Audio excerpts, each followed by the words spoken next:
가을비가 사흘째 내리던 날, 한서연의 휴대전화가 울렸다. 화면에 뜬 번호는 낯선 지역 번호였다. 평소라면 받지 않았을 전화였다. 그런데 그날따라 이상하게 손이 먼저 통화 버튼을 눌렀다. 한서연 씨 되시죠? 여기는 은성동 주민센터입니다. 한창수 어르신 관련해서 연락드렸습니다. 수화기 넘어 목소리는 담담했지만 서연의 심장은 순간 멈춰버린 듯했다. 한창수, 20년 만에 듣는 이름이었다. 아버지의 이름이었다. 아버지가.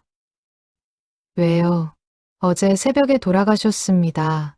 가게 안쪽 방에서 발견되셨고요. 평소 지병이 있으셨던 걸로 확인됐습니다. 연락 가능한 가족이 서연 씨뿐이라서요. 전화를 끊고 나서도 서연은 한참을 그 자리에 서 있었다. 서울의 한 인테리어 사무실. 오후에 햇살이 유리창을 통해 들어오고 있었다. 동료들이 지나가며 흘깃거렸지만 그녀는 알아채지 못했다. 20년. 강산이 2번 바뀌는 시간 동안 서연은 아버지의 얼굴 한 번 보지 않았다. 명절이면 잠깐 스치듯 떠오르던 얼굴. 그마저도 애써 지워버리곤 했다. 그런데 이제 그 얼굴을 다시 볼 수 없게 되었다는 사실이 이상하리만치 무겁게 가슴을 눌렀다. 그날 오후 서연은 짐을 챙겨 고속버스 터미널로 향했다.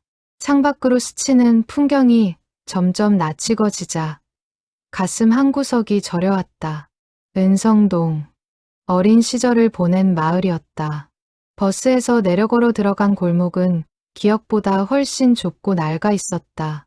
오래된 간판들 사이로 낯익은 글씨체의 간판 하나가 눈에 들어왔다.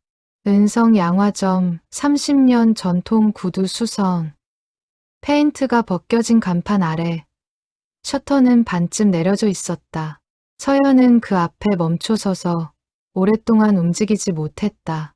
어릴 적 저 문을 하루에도 몇 번씩 드나들던 기억이 필름처럼 눈앞을 스쳐 지나갔다.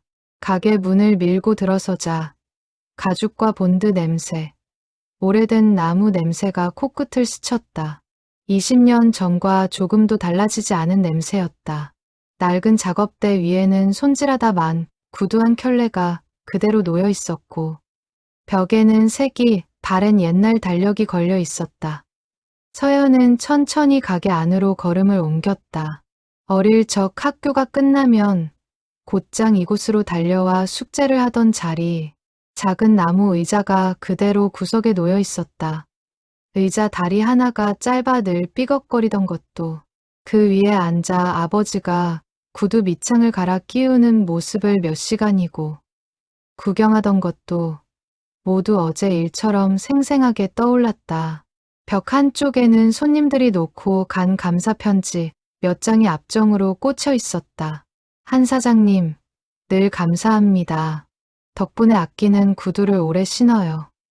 삐뚤빼뚤한 손글씨들이 세월의 먼지를 뒤집어 쓴 채 조용히 걸려 있었다. 서연은 그 앞에 서서 낯선 감정을 느꼈다. 자신이 모르는 아버지의 삶이 이곳에 고스란히 남아 있었다. 주민센터 직원이 먼저 도착해 있었다. 40대로 보이는 여자였다. 연락드렸던 김민정입니다. 힘드시겠지만 몇 가지 확인할 게 있어서요. 서연은 고개를 끄덕이며 가게 안을 둘러보았다. 작업대 위 낡은 나무 상자에는 아버지가 평생 써온 연장들이 가지런히 놓여 있었다. 송곳, 망치, 실과 바늘, 그리고 손때 묻은 가위, 하나같이 손잡이가 반질반질 달아 있었다. 아버님이 혼자 사셨던 거로 아는데 혹시 다른 가족분은 안 계신가요? 없어요. 저 하나뿐이에요. 말을 뱉고 나서야 서연은 그 말이 얼마나 쓸쓸하게 들리는지 깨달았다. 김민정은 조심스럽게 서류 한 장을 내밀었다. 장례는 저희가 안내해드린 대로 절차 밟으시면 되고요. 가게 정리는 서연 씨가 편하실 때 천천히 하시면 됩니다. 다만 말끝을 흐리는 김민정의 표정에 서연은 불안한 눈빛으로 물었다. 다만, 뭐요? 동네 분들이 다들 안타까워하세요. 어르신이 손이 야무지셔서 단골이 정말 많으셨거든요. 특히 요 며칠은 몸이 편찮으신데도 하루도 가게 문을 안 닫으셨대요. 서연은 아무 말도 하지 못했다. 몸이 편찮으셨다는 말도, 하루도 문을 안 닫으셨다는 말도 낯설게만 느껴졌다. 그녀가 기억하는 아버지는 완고하고 차가운 사람이었다. 정이라고는 없는 사람. 20살 그해 자신을 문 밖으로 내몰던 그 눈빛을 서연은 잊은 적이 없었다. 김민정이 돌아간 뒤 서연은 혼자 남아 가게 안을 서성였다. 작업대 서랍을 열자 빛바랜 사진 한 장이 나왔다. 어린 서연이 아버지 무릎에 앉아 환하게 웃고 있는 사진이었다. 사진 뒷면에는 삐뚤빼뚤한 글씨로 짧은 문장이 적혀 있었다. 우리 서연이 아빠보다 더 반짝이는 사람 되거라. 서연의 손끝이 가늘게 떨렸다. 그녀는 사진을 조심스레 주머니에 넣고 어둑해진 가게 안에 우두커니 앉아 창밖의 빗소리를 오래도록 듣고 있었다. 문득 가게 밖에서 인기척이 났다. 우산을 든 노년의 여자가 조심스레 안을 들여다보고 있었다. 옆 건물 세탁소를 오래 운영해온 이웃, 정욱이었다. 서연이 맞지? 세상에, 얼마만이야. 정욱은 서연의 손을 덥석 잡았다. 주름진 손이 따뜻했다. 아버님 소식 듣고 마음이 안 좋아서. 그래도 딸이 이렇게 와줬으니 다행이다. 서연은 애써 미소를 지었지만 마음 한구석은 여전히 딱딱하게 굳어 있었다. 정욱은 가게 안을 둘러보며 낮은 한숨을 내쉬었다. 어르신이 참 고집이 세셨잖니. 몸도 성치 않으신데 병원 가란 말도 안 듣고. 그래도 손님 구두는 하나도 허투루 안 하셨어. 밤늦게까지 불 켜놓고 계시던 거. 내가 여러 번 봤다. 밤늦게까지요? 왜요? 몰라, 나도. 물어봐도 그냥 웃기만 하시더라고. 자, 나 이만 가볼게. 힘들겠지만 잘 추스르고. 정욱이 돌아간 뒤 서연은 다시 혼자가 되었다. 창밖의 빗소리가 유리창을 두드렸다. 그녀는 낡은 나무 의자에 앉아 아버지가 매일 앉았을 그 자리를 물끄러미 바라보았다. 의자 등받이는 오랜 세월 아버지의 등에 눌려 반질반질했다. 작업대 위에는 아버지가 마지막으로 손질하다 만 구두 한 켤레가 그대로 놓여 있었다. 절반쯤 갈아 끼운 굽, 아직 마무리되지 않은 실밥. 서연은 그 구두를 조심스레 들어보았다. 손님의 이름표가 붙어 있었다. 아마도 아버지는 이 구두를 마저 완성하지 못한 채 눈을 감으셨을 것이다. 서연은 그 미완성의 구두를 바라보며 묘한 책임감을 느꼈다. 누군가는 이 구두를 마저 고쳐야 한다는 알 수 없는 사명감이었다. 문득 서연의 머릿속에 20살 겨울의 기억이 떠올랐다. 짐 가방 하나를 들고 이 골목을 뛰쳐나가던 밤, 등 뒤에서 들려오던 아버지의 목소리, 그리고 끝내 뒤돌아보지 않았던 자신의 발걸음. 그날 이후로 두 사람 사이에는 두꺼운 벽이 생겼고 그 벽은 20년 동안 한 번도 허물어지지 않았다. 그녀는 고개를 저어 기억을 떨쳐내려 했다. 하지만 낡은 작업대, 손때 묻은 연장들, 빛바랜 사진 한 장이 자꾸만 그녀를 붙잡았다. 서연은 자리에서 일어나 가게 안쪽 작은 방으로 향했다. 아버지가 기거하던 방이었다. 좁은 방 안에는 낡은 이불 한 채와 작은 밥상, 그리고 벽에 걸린 낡은 외투 한 벌이 전부였다. 화려한 것이라고는 하나도 없는 지독히도 검소한 살림이었다. 서연의 눈에 눈물이 핑 돌았다. 도시에서 그녀는 넓은 아파트에 살며 값비싼 가구를 들이고 있었다. 그런데 아버지는 평생 이렇게 좁고 허름한 방에서 홀로 지내왔다는 사실이 새삼스럽게 가슴을 찔렀다. 밥상 위에는 낡은 라디오 한 대가 놓여 있었다. 손잡이를 돌리자 지지직거리는 소리와 함께 옛 가요가 흘러나왔다. 아버지가 즐겨 듣던 노래였다. 서연은 그 자리에 주저앉아 한참을 울었다. 20살 그날 이후 한 번도 흘리지 않았던 눈물이었다. 방 한쪽 벽에는 작은 못이 하나 박혀 있었고 거기에 낡은 달력이 걸려 있었다. 올해 달력이었다. 서연은 무심코 달력을 넘겨보았다. 매달 특정한 날짜에 작은 동그라미가 그려져 있었다. 자세히 보니 서연의 생일, 그녀가 대학에 합격한 날, 그리고 그녀가 집을 나갔던 그 겨울날의 날짜였다. 아버지는 매년 이 날들을 달력에 표시해두고 홀로 딸을 기억하며 지내왔던 것이다. 서연은 달력을 손에 쥔 채 다시 한번 눈물을 훔쳤다. 방 안작은 서랍장을 열어보니 그 안에는 오래된 손수건 몇 장과 낡은 만년필 하나가 들어있었다. 만년필은 서연이 초등학교 졸업식 때 아버지께 선물로 드렸던 것이었다. 잉크는 이미 말라버렸지만 아버지는 그것을 버리지 않고 소중히 간직해온 모양이었다. 서연은 그 만년필을 손에 쥐고 오랫동안 바라보았다. 작은 물건 하나하나에 아버지의 세월이 그리고 딸을 향한 마음이 고스란히 담겨 있었다. 창밖은 어느새 완전히 어두워져 있었고 서연은 그 어둠 속에서 오랫동안 움직이지 못한 채 앉아 있었다. 빗소리는 그치지 않고 계속되었고 낡은 가게 안의 정적은 무겁게 내려앉았다. 그리고 그 순간에도 그녀는 알지 못했다. 이 낡은 가게 어딘가에 20년의 오해를 뒤집을 진실이 조용히 숨죽여 기다리고 있다는 것을. 20년 전 그의 겨울은 유난히 추웠다. 한서연은 20살, 대학교 2학년이었다. 디자인을 전공하던 그녀는 학교 선배들과 함께 작은 사업을 벌였다. 수제 구두 편집숍이었다. 아버지의 손기술을 어깨너머로 배운 서연이 디자인을 맡고 선배가 투자와 유통을 맡는 구조였다. 서연은 그 일에 자신의 모든 것을 걸었다. 아버지의 구두 수선 기술이 촌스럽다고 여겼던 지난날을 만회하려는 듯 그녀는 밤낮 없이 매달렸다. 하지만 반년도 되지 않아 사업은 무너졌다. 선배가 투자금을 들고 사라진 것이었다. 남은 것은 감당할 수 없는 빚이었다. 채권자들이 학교 앞까지 찾아오는 지경에 이르자 서연은 결국 아버지에게 손을 벌릴 수밖에 없었다. 그날 밤 서연은 처음으로 은성 양화점의 셔터를 늦은 시각에 두드렸다. 아버지 한창수는 작업대에 앉아 구두 밑창을 손질하고 있었다. 가게 안은 늘 그렇듯 조용했다. 라디오에서 낮게 흘러나오는 옛 노래와 아버지의 망치질 소리만이 정적을 채우고 있었다. 서연은 그 익숙한 풍경 앞에서 한참을 망설였다. 어릴 때는 아무렇지 않게 뛰어들던 이 문턱이 그날따라 유난히 높게 느껴졌다.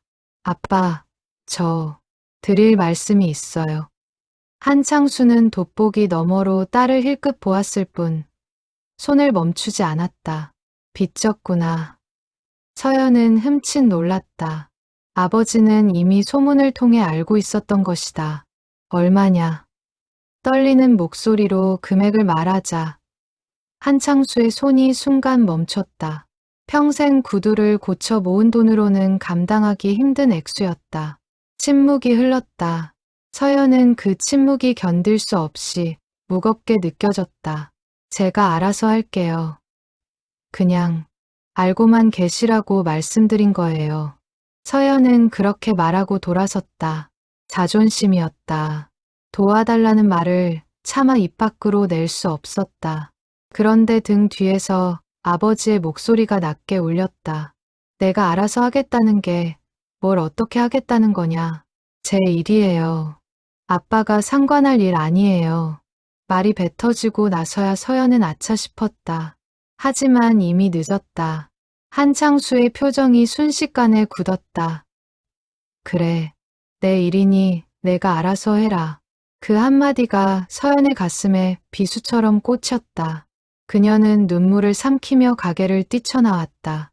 그것이 두 사람이 나눈 마지막 다정한 대화였다. 이후 몇 달간 서연은 밤낮으로 아르바이트를 전전하며 빚을 갚아나갔다.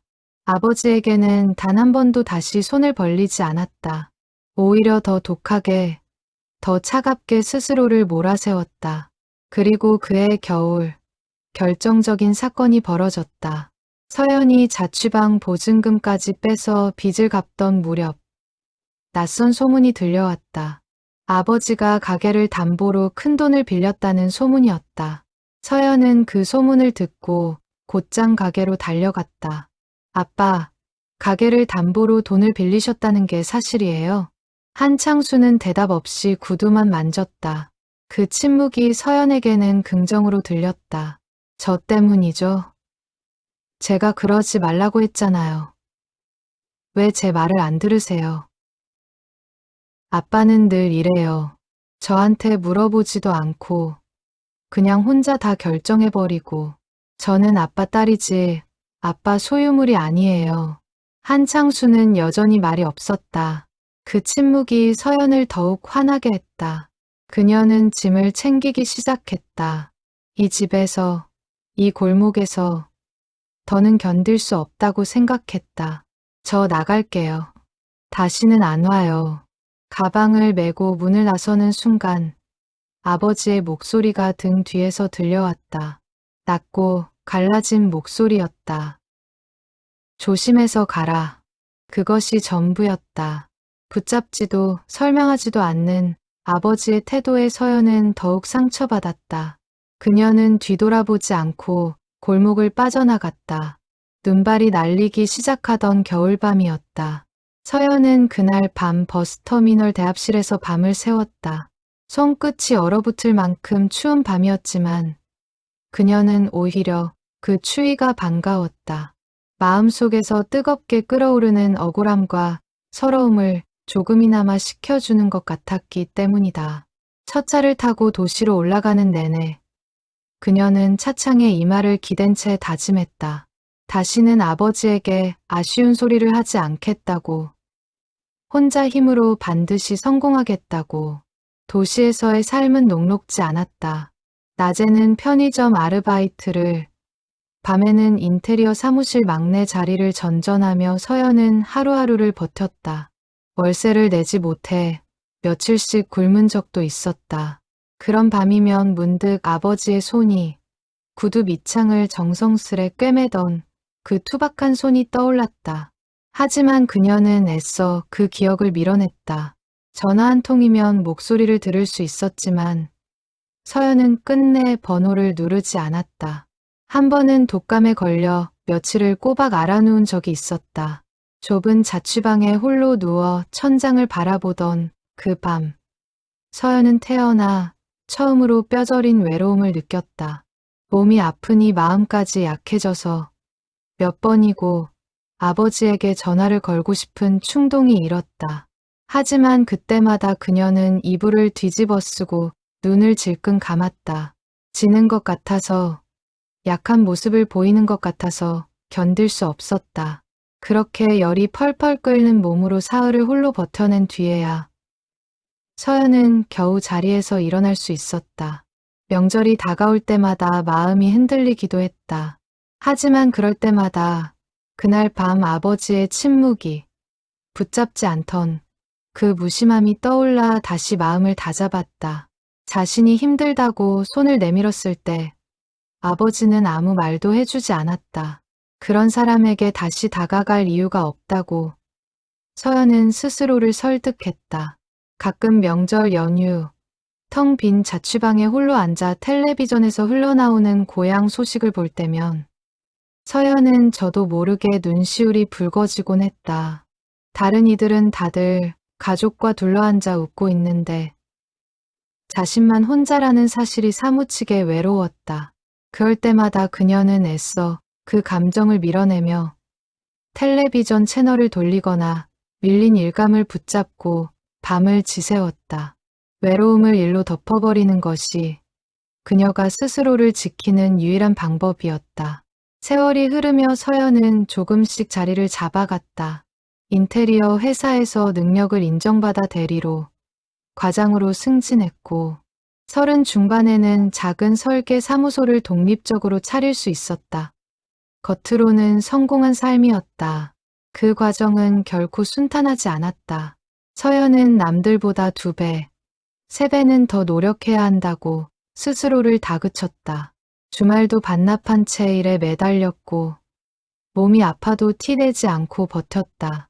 동료들은 그녀를 두고 독하다고 수군거리기도 했지만 서연은 개의치 않았다.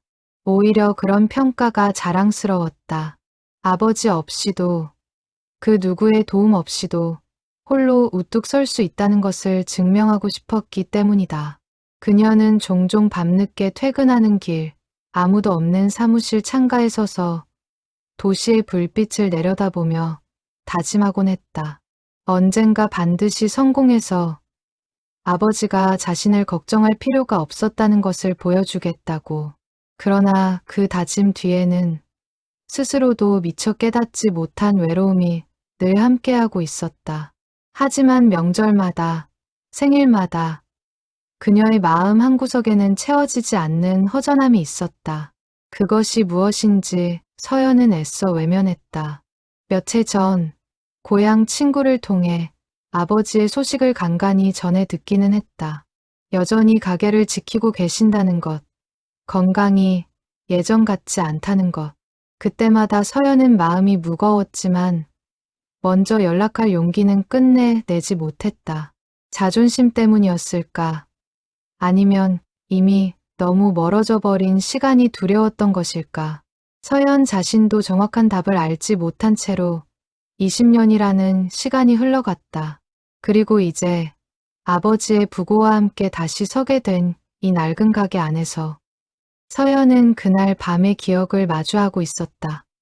아버지가 왜 그토록 큰 돈을 빌려야 했는지, 그 돈이 정말 어디에 쓰였는지 서연은 한 번도 제대로 묻지 않았다. 그리고 20년이 흐르는 동안 그 질문은 마음 깊은 곳에 묻힌 채 서서히 굳은 살이 되어갔다. 이제 그 답을 들을 수 있는 유일한 사람은 세상에 없었다. 장례식장은 작고 조촐했다.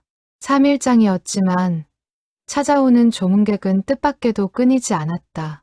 서연은 검은 상복으로 갈아입으며 거울 속 낯선 자신의 모습을 바라보았다. 이런 날이 오리라고는 한 번도 상상해 본 적이 없었다. 언젠가는 화해할 날이 오리라 막연히 믿고 있었지만 그 언젠가가 이렇게 갑작스레 그리고 영영 돌이킬 수 없는 방식으로 찾아올 줄은 몰랐다. 서연은 검은 상복으로 갈아입으며 거울에 비친 자신의 모습을 바라보았다. 낯선 얼굴이었다. 도시에서 늘 당당하고 자신감 넘치던 그 얼굴이 아니라 어딘가 어린아이처럼 불안하고 지친 얼굴이 거울 속에 있었다. 그녀는 잠시 눈을 감고 숨을 골랐다. 오늘부터 며칠간 그녀는 오롯이 아버지의 딸로서 이 자리를 지켜야 했다. 서연은 상복을 입은 채 빈소를 지켰다. 홀로 상주 자리를 지키자니 낯설고 헛헛했다. 친척이라고는 멀리 사는 고모 한 분이 전부였고 그마저도 몸이 불편해 오지 못했다. 결국 이 넓은 빈소에 앉아있는 사람은 서연 혼자였다. 첫 조문객은 뜻밖에도 아이를 업은 젊은 여자였다.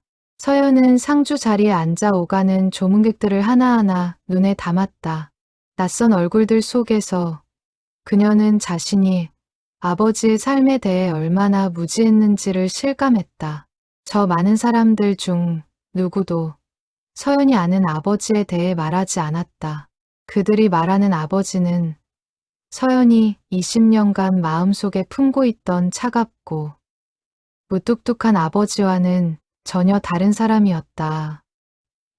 저 한창수 어르신 딸이시죠? 서연이 고개를 끄덕이자 여자는 눈물을 글썽이며 말했다. 저는 옆 동네에서 국수집을 하는 사람이에요. 3년 전에 형편이 어려워서 가게 월세를 못 낼 지경이었는데 어르신이 저희의 신발을 고쳐주시면서 자꾸 돈을 쥐어주셨어요. 갚으려고 해도 한사코 받지 않으셨고요. 그 돈으로 저희가 그 겨울을 넘겼어요. 서연은 말을 잃었다. 그런 이야기는 처음 듣는 것이었다. 여자가 돌아간 뒤 서연은 한참 동안 멍하니 앉아 있었다. 아버지가 남에게 돈을 그렇게 선뜻 내어주는 사람이었다는 사실이 도무지 믿기지 않았다. 그녀가 기억하는 아버지는 딸이 빚을 졌다는 말에 표정 하나 변하지 않고 침묵으로 일관하던 사람이었다.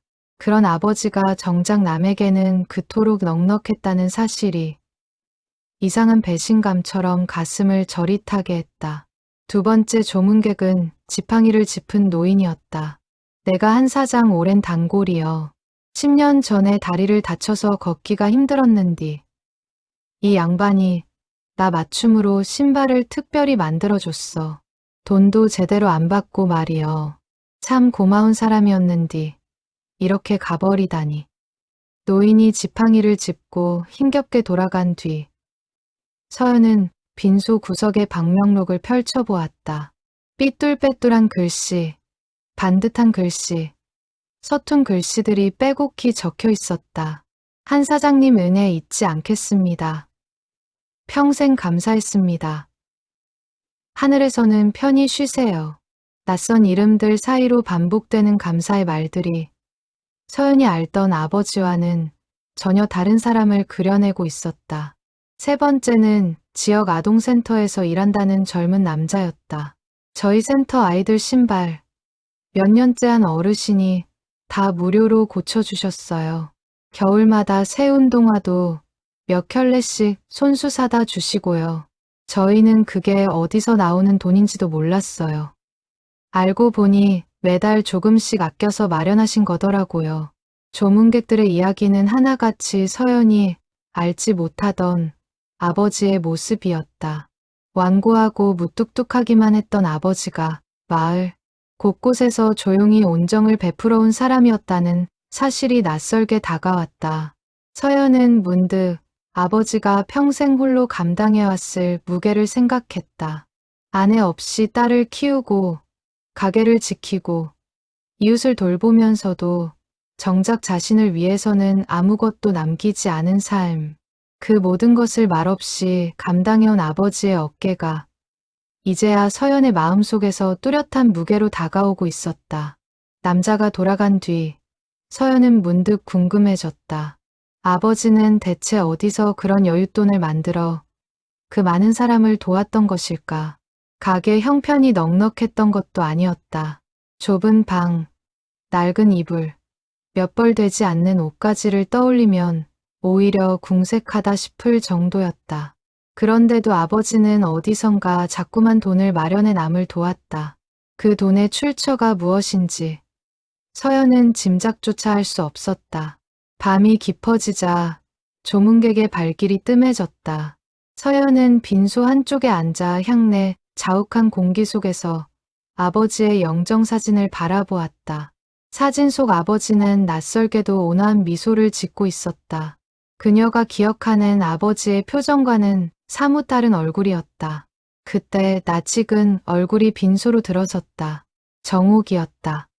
정옥은 들어서자마자 서연을 붙잡고 한참을 함께 울었다. 오랜 세월 옆집을 지켜온 이웃이자 아버지의 둘도 없는 벗이었던 그녀의 슬픔은 서연 못지않게 깊어 보였다. 밥은 좀 먹었어? 얼굴이 반쪽이 됐네. 정옥은 서연 곁에 앉아 오래된 이야기를 풀어놓기 시작했다. 내 아버지, 겉으로는 그렇게 무뚝뚝해도 속은 여린 양반이었어.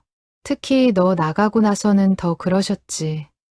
저 나가고 나서요? 그럼 너 나가고 얼마 안 돼서 가게 앞에 작은 화단을 만드셨어. 내가 어릴 때 좋아하던 채송화를 심으셨더라고. 물어보니까 그냥 웃기만 하시고 말씀은 안 하셨지만 다들 알았지. 딸 생각나서 그러시는 거. 서연의 눈시울이 붉어졌다.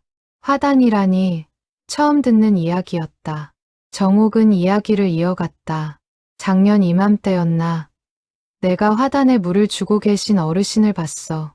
그런데 표정이 어찌나 쓸쓸해 보이던지 내가 뭐 하시냐고 물었더니 그냥 딸이 좋아하던 꽃이라 심어본다고만 하시더라고.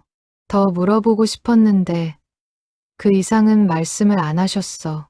그때는 나도 대수롭지 않게 넘겼는데 지금 생각해보면 그 말 속에 얼마나 많은 그리움이 담겨 있었을까 싶어. 서연은 정옥의 이야기를 들으며 가슴이 저릿해졌다. 그녀가 도시에서 바쁘게 하루하루를 보내는 동안 아버지는 이 작은 화단 앞에서 홀로 딸을 그리워하며 시간을 보내고 있었던 것이다. 그리고 말이야. 며칠 전부터는 밤마다 뭔가를 열심히 쓰시더라고. 편지인지 일기인지 나도 정확히는 몰라. 물어봐도 그냥 씩 웃으시기만 하고. 근데 그거 쓰실 때마다 표정이 참 복잡했어. 슬픈 것도 같고 그리운 것도 같고. 정옥의 그 말이 서연의 가슴 깊숙한 곳을 건드렸다. 밤마다 무언가를 쓰던 아버지. 그것이 무엇이었을지 서연은 궁금해졌다. 하지만 정옥도 정확한 내용까지는 알지 못했다. 한 번은 내가 지나가다가 우연히 봤는데 편지지에 뭘 쓰다가 구겨서 버리시더라고. 주워서 볼까 하다가 실례인 것 같아서 그냥 왔어. 근데 그 표정이 잊히지가 않아. 꼭 누군가한테 못다 한 말이 있는 사람 같았거든. 서연은 아무 대답도 하지 못했다. 가슴 한편이 뻐근하게 조여왔다. 누군가한테 못다 한 말. 그 말이 계속해서 귓가에 맴돌았다. 혹시 그 말의 상대가 자신이었을까? 서연은 애써 그 생각을 떨쳐내려 했지만 한번 떠오른 의문은 쉽사리 사라지지 않았다. 발인 날 아침, 서연은 화장장으로 향하는 차 안에서 창밖을 바라보았다. 낯익은 은성동의 풍경이 스쳐 지나갔다. 아버지가 평생을 지켜온 이 작은 동네가 이제야 조금씩 새로운 얼굴로 그녀에게 다가오고 있었다. 화장이 끝나고 유골함을 품에 안았을 때 서연은 뜻밖의 가벼움에 놀랐다. 평생 그토록 무겁게 짓눌러왔던 아버지라는 존재가 이토록 작고 가벼운 무게로 남았다는 사실이 서글펐다. 납골당에 유골을 모시고 돌아오는 길, 서연은 다시 은성 양화점으로 향했다. 이제 그녀에게 남은 일은 하나였다. 아버지가 평생을 바쳐온 이 가게를 정리하는 일, 그리고 그 정리의 과정에서 서연은 자신이 전혀 알지 못했던 아버지의 또 다른 얼굴과 마주하게 될 것이었다. 발인을 마친 이튿날부터 서연은 본격적으로 가게 정리에 나섰다. 서울의 사무실에는 일주일 휴가를 내겠다고 통보해둔 터였다. 짧은 시간 안에 30년 세월이 쌓인 가게를 정리한다는 것은 결코 쉬운 일이 아니었다. 아침 일찍부터 서연은 목장갑을 끼고 소매를 걷어붙였다. 먼지 쌓인 선반과 낡은 상자들을 하나씩 꺼내며 그녀는 이 작업이 단순한 정리가 아니라는 것을 점차 깨닫고 있었다. 물건 하나하나에 아버지의 30년 세월이 새겨져 있었고 그 세월을 마주하는 일은 예상보다 훨씬 더디고 훨씬 더 마음을 흔드는 일이었다. 작업대 서랍마다 온갖 연장과 가죽, 조각, 손님들의 이름이 적힌 낡은 장부가 빼곡했다. 서연은 하나하나 살펴보며 버릴 것과 남길 것을 구분해 나갔다. 장부를 펼쳐보니 아버지의 글씨로 손님들의 이름과 수선 내역이 꼼꼼히 적혀 있었다. 그 옆에는 종종 짧은 메모도 있었다. 할머니, 무릎이 안 좋으시니 굽을 낮게. 아이 발이 자꾸 커서. 다음 달에 다시 오시라고 안내 같은 문장들이었다. 손님 한 명 한 명을 세심하게 살피던 아버지의 모습이 글자마다 배어 있었다.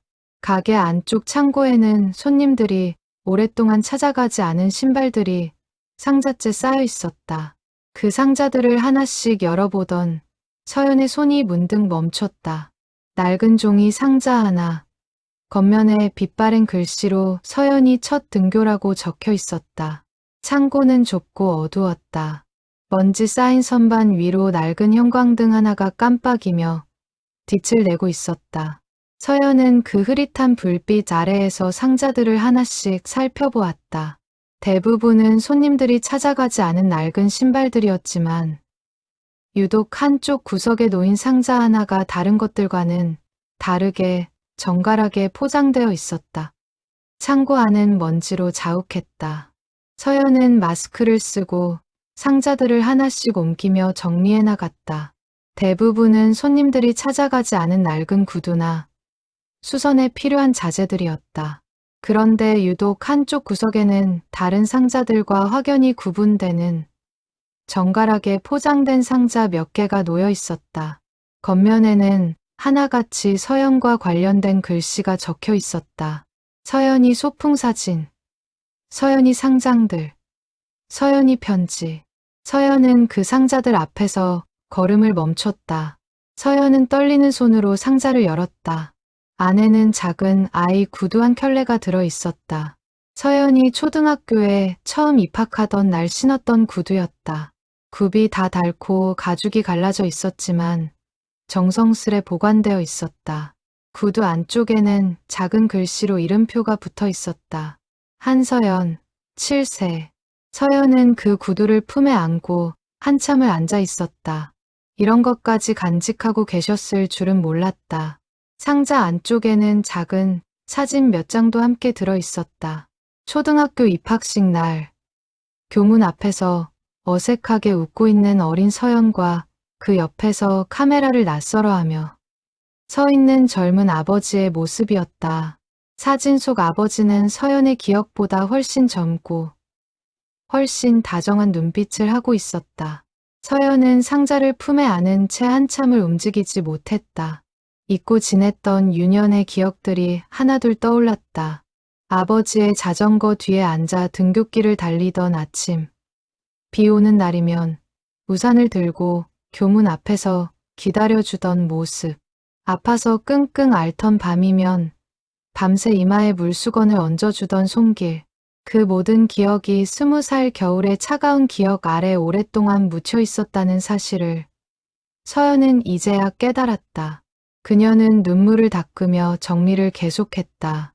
오후가 되어 정리가 절반쯤 진행되었을 무렵 서연은 작업대 아래 깊숙한 곳에서 낯선 상자 하나를 발견했다.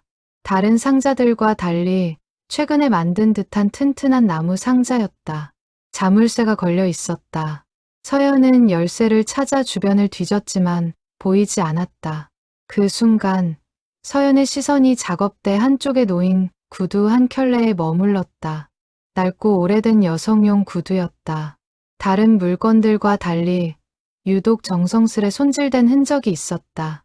굽이 아주 조금씩 여러 번 갈아 끼워진 흔적, 가죽에 새로 기름을 먹인 흔적이 뚜렷했다.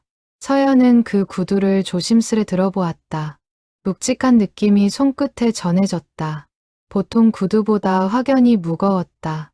호기심에 서연은 구두를 뒤집어 보았다. 밑창 한쪽 모서리가 미세하게 들떠 있는 것이 눈에 들어왔다. 아주 정교하게 붙여놓아 자세히 보지 않으면 알아채기 힘든 흔적이었다. 서연은 조심스레 그 부분을 눌러보았다. 밑창이 살짝 움직이는 느낌이 있었다. 그녀는 작업대 위에 놓인 아버지의 도구 중 얇은 칼을 집어들었다. 손끝이 가늘게 떨렸다.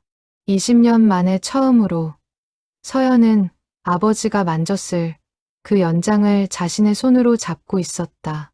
손잡이는 오랜 세월 아버지의 손바닥 굳은 살에 맞춰진 듯 유난히 매끄럽고 반질반질했다. 문득 서연은 이 구두가 낯설지 않다는 사실을 깨달았다. 굽의 모양, 코끝의 곡선, 옆선에 새겨진 작은 무늬까지 어딘가 눈에 익은 디자인이었다. 기억을 더듬던 서연의 눈이 커졌다. 이 구두는 서연이 대학 합격 통지서를 받던 날 아버지가 손수 만들어준 첫 구두였다. 그날 아버지는 평소와 달리 서툰 미소를 지으며 구두를 건넸었다. 우리 서연이 이제 어른이 되는구나. 그 말과 함께였다. 그런데 그 구두를 서연은 도시로 떠나던 밤 화가 나서 가게 바닥에 벗어던지고 나가버렸었다. 그 후로 다시는 신지 않았던 구두였다. 그런데 아버지는 그 버려진 구두를 이토록 오랜 세월 손질하고 또 손질하며 간직해온 것이었다. 밑창을 조심스레 들어 올리자 안쪽에 작은 공간이 드러났다. 그리고 그 안에는 오랜 세월 녹이 슬어 붉게 변한 작은 열쇠 하나가 헝겊에 쌓인 채 놓여 있었다. 서연은 그 순간 숨을 죽였다. 밑창 안쪽에는 작은 종이 쪽지도 함께 접혀 있었다. 오래되어 누렇게 바랜 종이를 조심스레 펼쳐보니 아버지의 필체로 짧은 문장이 적혀 있었다. 서연이가 언젠가 이 구두를 다시 손에 들 날이 온다면 그때는 아마 아비가 곁에 없을 것이다. 이 열쇠로 창고 안쪽 나무 상자를 열어보아라. 거기에 아비가 하고 싶었던 말들이 담겨 있다. 서연의 손이 심하게 떨리기 시작했다. 아버지는 이 구두를 언젠가 딸이 발견할 것을 예상하고 오랜 세월 정성껏 손질해온 것이었다. 서연이 아무렇게나 벗어던지고 나갔던 그 구두가 실은 아버지에게 있어 딸과 이어지는 유일한 끈이자 진실을 전할 마지막 통로였던 셈이다. 서연은 쪽지를 가슴에 품고 창고 구석으로 걸음을 옮겼다. 좀 전에 발견했던 나무 상자가 어둠 속에서 조용히 그녀를 기다리고 있었다. 상자 표면에는 세월의 흔적이 고스란히 남아 있었지만 모서리마다 아버지의 손길로 정성껏 다듬어진 흔적도 뚜렷했다. 자물쇠 부분만은 유독 반질반질하게 달아 있었다. 아마도 아버지가 수없이 이 상자를 열고 닫으며 무언가를 넣고 또 넣었을 것이다. 서연의 심장이 세차게 뛰기 시작했다. 이 열쇠가 무엇을 위한 것인지 그녀는 직감적으로 알 수 있었다. 조금 전 발견한 그 나무 상자였다. 가게 안은 이미 어둑해져 있었다. 서연은 작업대 위 낡은 스탠드에 불을 켰다. 노란 불빛이 좁은 창고 안을 은은하게 비추었다. 그 불빛 아래에서 서연은 잠시 숨을 고르며 지금 이 순간이 얼마나 낯설고도 특별한지 되새겼다. 20년 만에 처음으로 그녀는 아버지가 살아온 흔적과 진심을 마주할 준비를 하고 있었다. 두려움과 설렘이 동시에 밀려왔다. 어쩌면 이 상자 안에는 자신이 감당하기 힘든 진실이 담겨 있을지도 몰랐다. 하지만 이제 와서 외면할 수는 없었다. 서연은 열쇠를 손에 쥔 채 창고 구석에 놓인 나무 상자 앞으로 천천히 걸어갔다. 창밖으로 저녁 해가 붉게 저물고 있었다. 이 열쇠가 열게 될 문 너머에 무엇이 기다리고 있을지 서연은 알지 못한 채 그저 떨리는 손으로 열쇠를 자물쇠 구멍에 가져다 대었다. 열쇠는 오랜 세월 녹이 슬어 뻑뻑했다. 서연은 몇 번이고 조심스레 돌려보았지만 쉽게 열리지 않았다. 그녀는 작업대에서 아버지가 쓰던 기름통을 찾아 열쇠 구멍에 조금씩 흘려 넣었다. 잠시 기다린 후 다시 힘을 주자 마침내 자물쇠가 낮은 쇳소리를 내며 풀렸다. 그 짧은 순간에도 서연의 머릿속에는 오만 가지 생각이 스쳐 지나갔다. 이 상자 안에 무엇이 들어있을지, 자신이 감당할 수 있을지, 혹은 차라리 열지 않는 편이 나을지. 하지만 이미 여기까지 온 이상 되돌아갈 수는 없었다. 그녀는 눈을 질끈 감았다가 다시 뜨고 상자 뚜껑에 손을 얹었다. 상자 뚜껑을 여는 순간 서연의 숨이 멎었다. 상자 안에서는 오래된 나무와 종이 특유의 냄새가 은은하게 풍겨 나왔다. 서연은 그 냄새를 깊이 들이마셨다. 어딘가 아버지의 채취와 닮은 냄새였다. 그녀는 떨리는 손으로 상자 안의 물건들을 하나씩 꺼내기 시작했다. 가장 위에는 낡은 은행 통장 몇 개가 가지런히 놓여 있었다. 서연은 떨리는 손으로 통장을 펼쳤다. 첫 장부터 마지막 장까지 매달 빠짐없이 소액이 입금된 기록이 빼곡했다. 입금자란에는 한서연 세 글자가 적혀 있었다. 하지만 서연은 이런 돈을 붙인 기억이 전혀 없었다. 통장을 자세히 들여다보니 입금 주체는 서연이 아니라 서연의 이름으로 아버지가 스스로 적립해온 것이었다. 20년에 가까운 세월 동안 매달 몇만 원씩, 어떤 달은 몇천 원씩. 액수는 들쭉날쭉했지만 단 한 달도 거르지 않았다. 통장 아래에는 두툼한 서류 봉투가 있었다. 봉투 안에는 오래된 계약서 한 장이 들어 있었다. 서연이 20살 겨울, 사업 실패로 지게 되었던 빚의 채권 서류였다. 서류 하단에는 이미 완제 처리되었다는 도장이 찍혀 있었고, 날짜는 서연이 가게를 뛰쳐나간 바로 그 겨울로 되어 있었다. 서연은 그제야 깨달았다. 그날 소문으로 들었던 아버지가 가게를 담보로 빌렸다는 그 돈. 그것은 사업 실패로 남은 서연의 빚을 대신 갚기 위한 돈이었다. 서연은 그 사실을 전혀 모른 채 자신이 몇 년에 걸쳐 아르바이트를 전전하며 갚았다고 믿었던 그 빚이 실은 이미 아버지의 손으로 오래전에 청산되어 있었던 것이다. 서연의 손이 심하게 떨리기 시작했다. 그렇다면 자신이 그 혹독한 시절 갚아나갔던 돈은 대체 무엇이었을까? 서류를 더 뒤적이던 서연은 또 다른 메모를 발견했다. 아버지의 글씨였다. 서연이가 알면 자존심 상해할 것이다. 모르게 갚아주고 저 스스로 이겨냈다고 믿게 두는 것이 낫다. 그래야 저 아이가 무너지지 않는다. 서연은 그 자리에 주저앉았다. 눈물이 걷잡을 수 없이 쏟아졌다. 20년 동안 그녀는 아버지가 자신을 매몰차게 내버려 두었다고 믿어왔다. 그런데 진실은 정반대였다. 아버지는 딸 몰래 빚을 갚아주고 그 사실을 끝까지 숨긴 채 딸이 스스로의 힘으로 일어섰다고 믿게 해주었던 것이다. 그것이 아버지가 할 수 있는 최선의 그리고 가장 조용한 사랑의 방식이었다. 서연은 지난 20년간 스스로를 다그치며 살아온 모든 순간들을 떠올렸다. 남들보다 2배는 더 노력해야 한다고, 누구의 도움도 없이 홀로 일어서야 한다고 믿었던 그 모든 밤들. 그런데 그 모든 순간에 실은 아버지의 보이지 않는 손길이 함께하고 있었던 것이다. 자신이 흘린 땀과 눈물이 헛된 것은 아니었지만 적어도 완전히 혼자만의 힘은 아니었다는 사실이 서연의 마음을 복잡하게 만들었다. 원망스러우면서도 고마웠고 서운하면서도 미안했다. 그 모든 감정이 뒤섞여 그녀의 눈에서는 눈물이 멈추지 않았다. 봉투 아래쪽에는 낡은 사진 한 장이 더 있었다. 은성 양화점 앞 작은 화단에 채송화가 만발한 모습이었다. 사진 뒷면에는 짧은 글이 적혀 있었다.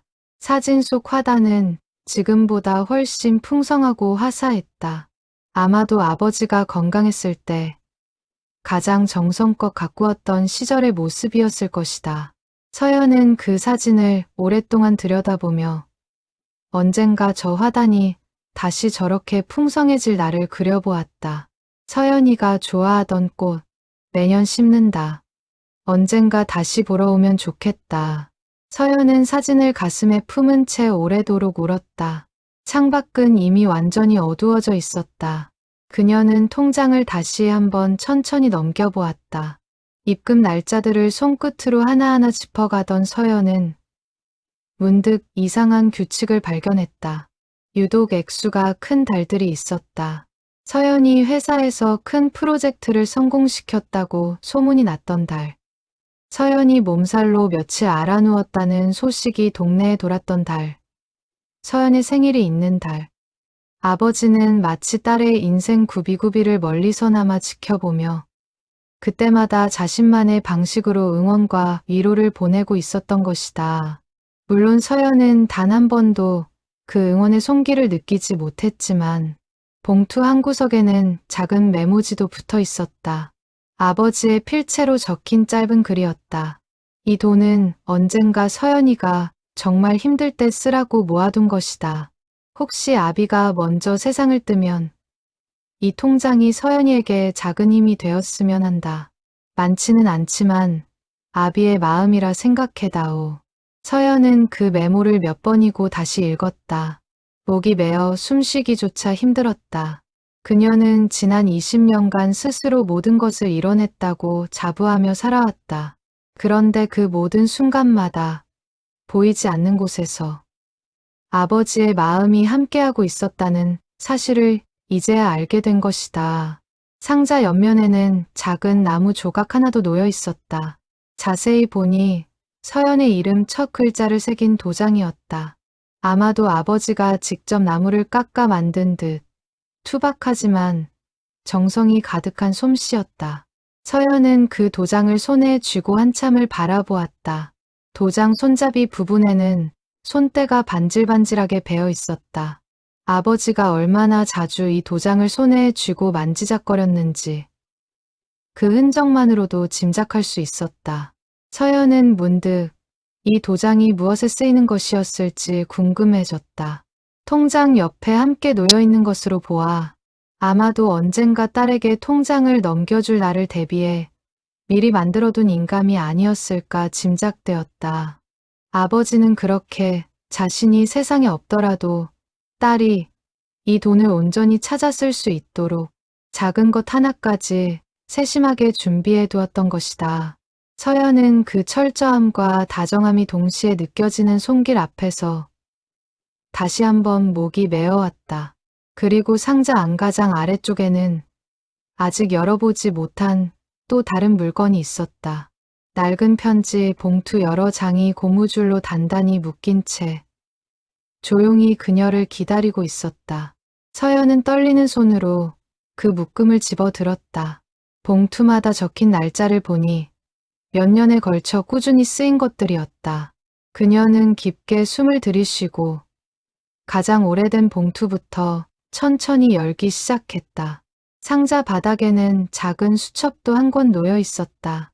표지가 다 해진 그 수첩을 펼쳐보니 아버지가 손님들에게 받은 작은 감동의 순간들을 하나하나 기록해둔 것이었다. 오늘 할머니 한 분이 아이 신발값을 대신 내주셨다. 세상은 아직 따뜻하다. 아이가 새 신발을 신고 좋아하는 모습을 보니 힘이 난다. 같은 짧은 문장들이 빼곡했다. 그리고 수첩 마지막 페이지에는 이런 문장이 적혀 있었다. 서연이가 있었기에 나는 늘 더 좋은 사람이 되려고 노력했다. 저 아이 보기 부끄럽지 않은 아비가 되고 싶었다. 그것이 내가 살아온 이유였다. 서연은 그 문장을 읽으며 다시 한번 눈물을 쏟았다. 아버지가 마을 사람들에게 베풀어온 그 모든 온정의 근원이 다름 아닌 자신이었다는 사실을 깨달은 것이다. 아버지는 딸에게 부끄럽지 않은 사람이 되기 위해 평생 남을 돕고 정직하게 살아온 것이었다.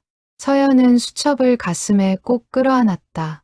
창밖의 어둠은 더욱 깊어졌지만 그녀의 마음속에는 무언가 따뜻한 것이 서서히 차오르고 있었다. 고무줄을 풀자 편지 봉투가 하나씩 흩어졌다. 겉면에는 모두 같은 주소가 적혀 있었다. 서연의 서울 자취방 주소, 그리고 훗날 이사한 오피스텔 주소, 최근 몇 년간 살았던 아파트 주소까지. 서연이 이사할 때마다 아버지는 어떻게 알았는지 새 주소를 편지 봉투에 적어두었다. 하지만 봉투에는 우표가 붙어 있지 않았다. 단 한 통도 붙여지지 않은 편지들이었다. 서연은 문득 아버지가 자신의 새 주소를 어떻게 알아냈을지 궁금해졌다. 짐작건대 정옥을 통해서였을 것이다.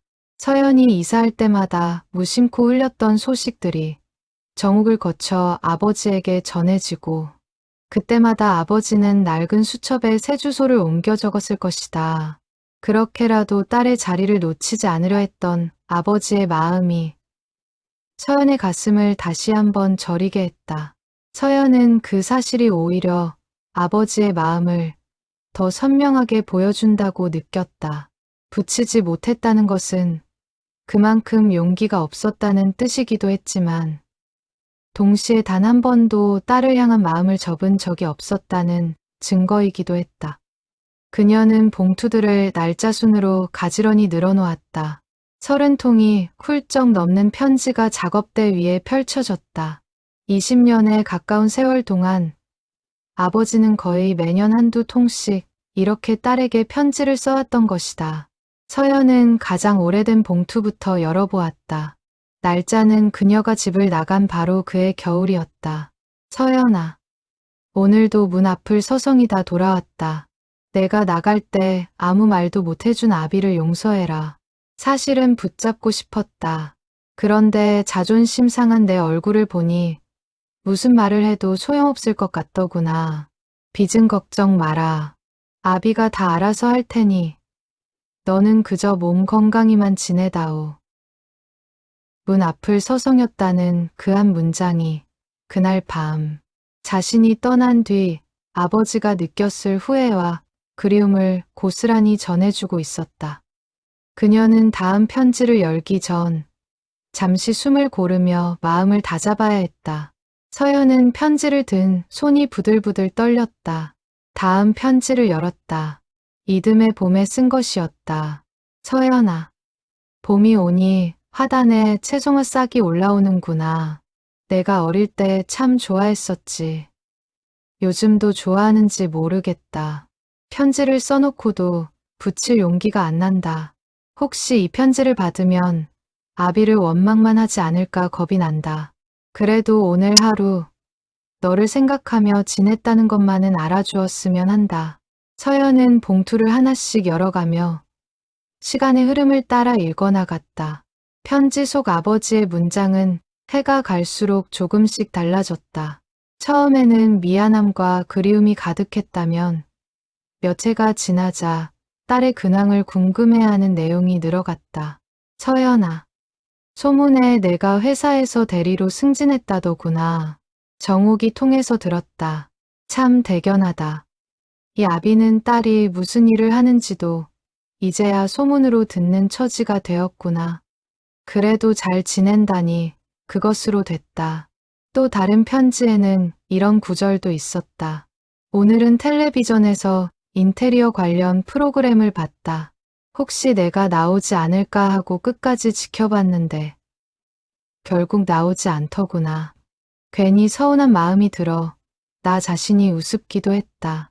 그래도 언젠가 내가 만든 공간이 텔레비전에 나오는 날이 오면 나는 온 동네 사람들에게 다 자랑할 것이다.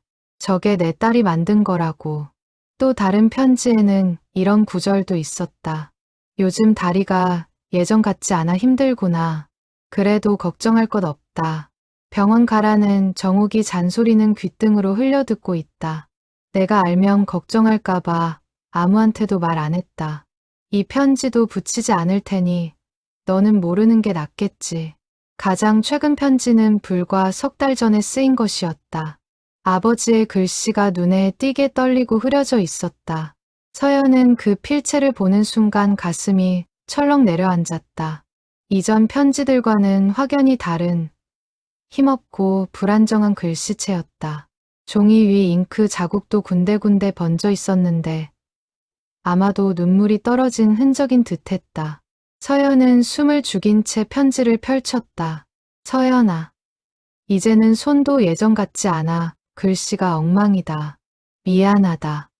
사실 요즘 몸이 많이 안 좋다. 병원에서는 이런저런 말을 하는데 아비는 그저 하루라도 더 가게를 지키고 싶을 뿐이다. 혹시 이러다 아비가 먼저 가더라도 너무 슬퍼하지 마라. 아비는 늘 내 곁에서 내가 신을 구두를 만드는 마음으로 살았다. 사랑한다는 말 살면서 한 번도 못 해줬구나. 이제라도 이 편지에 적어본다. 사랑한다, 서연아. 늘 미안했고 늘 자랑스러웠다. 서연은 그 마지막 문장 앞에서 무너지듯 주저앉았다. 편지를 가슴에 끌어안은 채 그녀는 오랫동안 오열했다. 20년 동안 단 한 번도 듣지 못했던 그 말이 붙이지 못한 편지 속에서 조용히 그녀를 기다리고 있었다. 서연은 편지들을 순서대로 다시 정리해 보았다. 계절이 바뀌고 해가 바뀌는 동안 아버지의 글씨체는 조금씩 변해갔다. 처음에는 힘있고 또렷했던 글씨가 시간이 흐를수록 점점 가늘어지고 떨리기 시작했다. 서연은 그 변화 속에서 아버지가 늙어가는 모습을, 몸이 쇠약해지는 과정을 고스란히 느낄 수 있었다. 그런데도 편지의 내용만큼은 한결같았다. 딸에 대한 그리움과 미안함, 그리고 차마 전하지 못한 사랑. 서연은 편지 봉투의 우표 자리를 가만히 들여다보았다. 붙였다가 떼어낸 흔적이 남아있는 봉투도 몇 개 있었다. 아버지가 몇 번이고 붙일까 말까 망설였다는 증거였다. 그 흔적을 보는 순간 서연은 아버지가 느꼈을 망설임의 무게가 고스란히 전해지는 것 같아 가슴이 아렸다. 붙이면 딸이 상처받을까? 붙이지 않으면 영영 마음을 전하지 못할까? 그 사이에서 아버지는 매번 결국 붙이지 않는 쪽을 택했던 것이다. 편지 중간중간에는 짧은 낙서 같은 것도 있었다. 아버지가 무심코 그려놓은 듯한 작은 구두, 그림, 혹은 채송화, 꽃 그림이었다. 서투른 솜씨였지만 그 그림들에는 나름의 정성이 담겨 있었다. 서연은 그 낙서들을 보며 옅은 미소를 지었다. 무뚝뚝하기만 했던 아버지에게도 이런 소년 같은 면이 있었다는 사실이 새삼스럽게 다가왔다. 한 통의 편지에는 이런 구절도 있었다. 오늘은 손님이 옛날 사진을 보여주며 딸 이야기를 하더구나. 그 이야기를 듣는데 나도 모르게 눈물이 났다. 남 부끄러운 줄 알면서도 참을 수가 없었다. 이 나이가 되어도 자식 그리운 마음은 줄어들지 않는구나. 오히려 날이 갈수록 더 커지는 것 같다. 또 다른 편지에는 이런 내용도 있었다. 정욱이가 자꾸 너한테 먼저 연락해보라고 성화다. 나도 그러고 싶다. 근데 막상 전화기를 들면 손이 떨려서 번호를 못 누르겠구나. 혹시 내가 아직도 그날의 상처로 아파하고 있을까봐 괜히 연락했다가 상처만 더 헤집는 게 아닐까 겁이 난다. 미련한 아비를 이해해다오. 서연은 편지를 읽어 내려가며 몇 번이고 손으로 입을 틀어막았다. 자신이 먼저 연락하지 못했던 그 20년 동안 아버지 역시 똑같은 두려움과 망설임 속에서 하루하루를 보내고 있었다는 사실이 뼈아프게 다가왔다. 두 사람 모두 서로를 그리워하면서도 자존심과 두려움이라는 같은 벽 앞에서 멈춰 서 있었던 것이다. 그 사실을 깨닫는 순간 서연의 마음속 오랜 원망은 서서히 다른 감정으로 바뀌어가고 있었다. 그것은 뒤늦은 후회였고 동시에 깊은 그리움이었다. 아버지는 매년 매 순간 딸을 향한 마음을 글로 눌러 담았지만 끝내 그 진심을 전할 용기만은 내지 못했던 것이다. 날이 밝자 서연은 눈이 퉁퉁 부은 채로 가게 문을 열고 밖으로 나갔다. 간밤에 읽은 편지들이 머릿속에서 떠나지 않았다. 그녀는 가게 앞 작은 화단으로 걸어갔다. 정욱이 말했던 그 화단이었다. 밤새 한숨도 자지 못한 탓에 몸은 무거웠지만 마음만은 이상하리만치 맑았다. 편지를 읽으며 흘린 눈물이 마치 오래도록 가슴에 얹혀있던 무언가를 씻어낸 듯했다. 서연은 아침 공기를 깊이 들이마시며 오늘 하루는 아버지가 살아온 흔적을 하나하나 더 찾아보기로 결심했다. 늦가을이라 꽃은 이미 지고 없었지만 흙은 최근까지도 정성스레 돌본 흔적이 남아 있었다. 작은 팻말 하나가 흙에 꽂혀 있었다.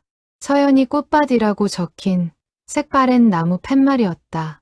서연은 그 앞에 쪼그려 앉아 흙을 어루만졌다. 아버지가 매년 봄마다 이 자리에 씨앗을 심으며 무슨 생각을 했을지 이제는 너무나 선명하게 그려졌다. 화단 옆에는 작은 물뿌리개도 놓여 있었다. 손잡이가 낡아 테이프로 칭칭 감겨 있었다. 서연은 그 물뿌리개를 손에 쥐어보았다. 얼마나 오랜 세월 사용했는지 손잡이 부분이 반질반질하게 달아 있었다. 아버지는 아마도 매일 아침 가게 문을 열기 전 이 물뿌리개로 화단에 물을 주는 것으로 하루를 시작했을 것이다. 서연은 그 소박한 아침 풍경을 상상하며 다시금 눈시울이 붉어졌다. 그때 마침 정욱이 가게 앞을 지나가다 서연을 발견했다. 아직도 여기 있었어? 밤새 정리한 거야? 서연은 편지 묶음을 정욱에게 보여주었다. 정욱은 편지를 읽어 내려가며 몇 번이고 눈시울을 붉혔다. 내 저럴 줄 알았다니까. 그 양반, 겉으로는 무뚝뚝해도 속은 여렸다고 몇 번을 말했잖니. 그런데 이모, 저는 왜 하나도 몰랐을까요? 왜 아버지는 한 번도 저한테 직접 말씀을 안 하셨을까요? 정옥은 잠시 침묵하다 입을 열었다. 내 아버지 젊었을 때 아내를 먼저 보내고 너 하나 키우면서 참 많이 힘들어했어. 자존심 하나로 버틴 양반이야. 남한테 아쉬운 소리 하는 것도 싫어하고 살가운 말 한마디 하는 것도 어색해했지. 자식한테도 마찬가지였을 거야. 사랑한다는 말이 입 밖으로 잘 안 나오는 사람이었으니까. 그런데 그 사랑을 표현하는 방식이 남달랐던 거지. 말 대신 행동으로, 편지로. 그렇게 마음을 눌러 담았던 거야. 서연은 문득 어렴풋이 기억하는 어머니의 얼굴을 떠올렸다. 서연이 5살 되던 해 세상을 떠난 어머니였다. 그 이후 아버지가 홀로 자신을 키우며 얼마나 많은 밤을 뜬 눈으로 지새웠을지. 서연은 한 번도 깊이 생각해 본 적이 없었다. 그저 무뚝뚝하고 정없는 아버지라고만 여겼을 뿐. 그 무뚝뚝함 뒤에 숨겨진 고단함과 외로움은 헤아리지 못했던 것이다. 서연은 고개를 떨구었다. 저는 그것도 모르고 20년을 원망만 했어요. 원망할 만도 했지. 아버지가 진작 말씀을 하셨으면 좋았을 텐데. 근데 사람이라는 게 그렇더라. 미안한 마음이 클수록 오히려 말을 못하게 되는 거야. 자존심 때문에, 두려움 때문에. 내 아버지도 아마 그랬을 거야. 먼저 연락하면 내가 자기를 더 원망할까봐. 혹은 이미 너무 늦어버렸다고 생각했을까봐. 정옥은 서연의 손을 꼭 잡았다. 그래도 이렇게 늦게라도 알게 됐으니 다행이라고 생각해. 세상에는 끝까지 진심을 모른 채 지나가는 사람들도 많아. 너는 그래도 아버지 마음을 알게 됐잖아. 서연은 눈물을 닦으며 고개를 끄덕였다. 정옥의 말이 옳았다. 늦었지만 지금이라도 진실을 알게 된 것은 어쩌면 아버지가 마지막으로 딸에게 남긴 가장 큰 선물이었는지도 몰랐다.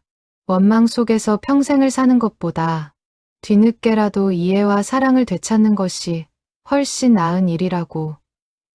서연은 스스로를 다독였다. 그때 그녀의 머릿속에 문득 한 가지 의문이 떠올랐다.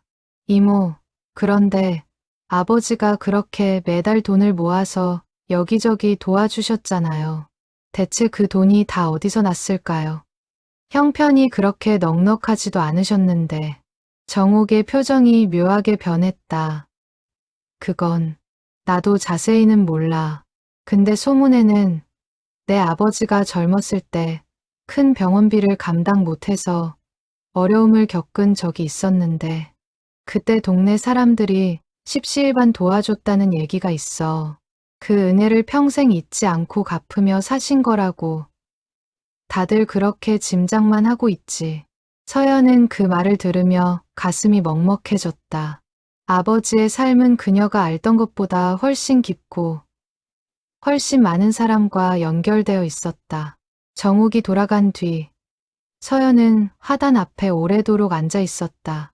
흙 사이로 아직 남아있는 작은 씨앗 봉투를 발견했다. 아버지가 다음 봄을 위해 미리 준비해둔 채송화 씨앗이었다. 서연은 그 봉투를 조심스레 주워 손바닥에 올려놓았다. 작은 씨앗들이 손바닥 위에서 반짝였다. 문득 서연은 자신이 도시에서 살아온 지난 20년의 삶을 돌이켜보았다.